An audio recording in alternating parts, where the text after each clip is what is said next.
So you're emphasizing the changes. That's a good location to aim for when you have a 5 chord as the ninths.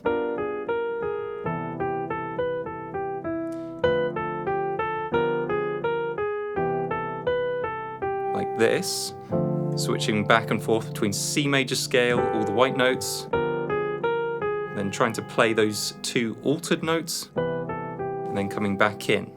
In today's lesson, we're going to focus on a technique called emphasizing the changes. So in jazz, one of the ways we create a sophisticated sound is by changing scale with every single chord for the most part. And that's different from other styles of music like classical music, pop music, which tend to stay in one key for quite a long period of time, usually 8 bars or more. Well, in jazz, we don't stick around in one key for long.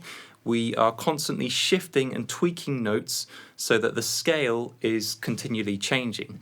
So on the 2-5-1, for example, yes, you could play C major scale over all 3 chords.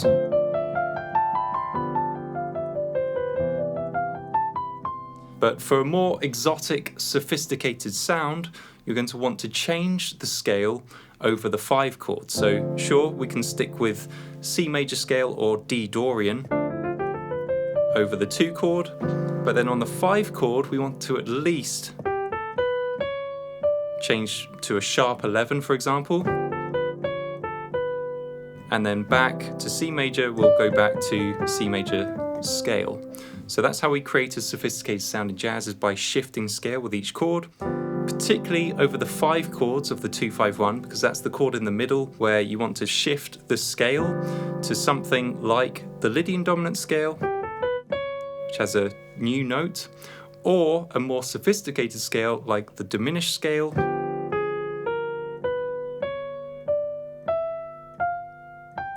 or the altered scale.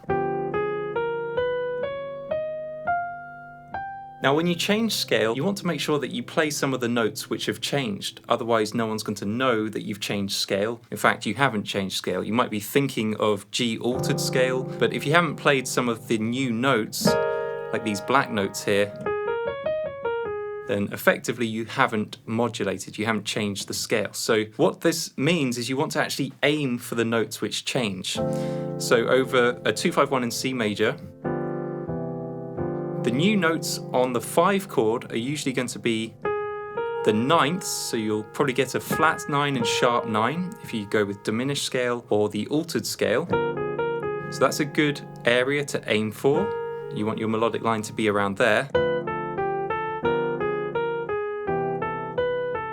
Like this, switching back and forth between C major scale, all the white notes, then trying to play those 2 altered notes, and then coming back in. So you're emphasizing the changes. That's a good location to aim for when you have a 5 chord as the ninths.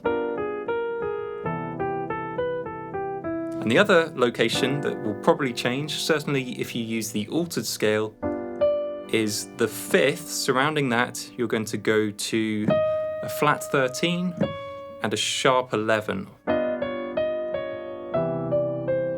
So over D minor 7, you're playing from notes of D Dorian scale or C major scale.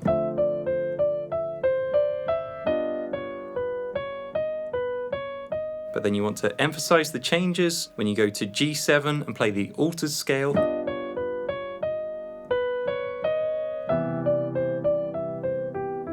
And then back to C major scale for the 1 chord.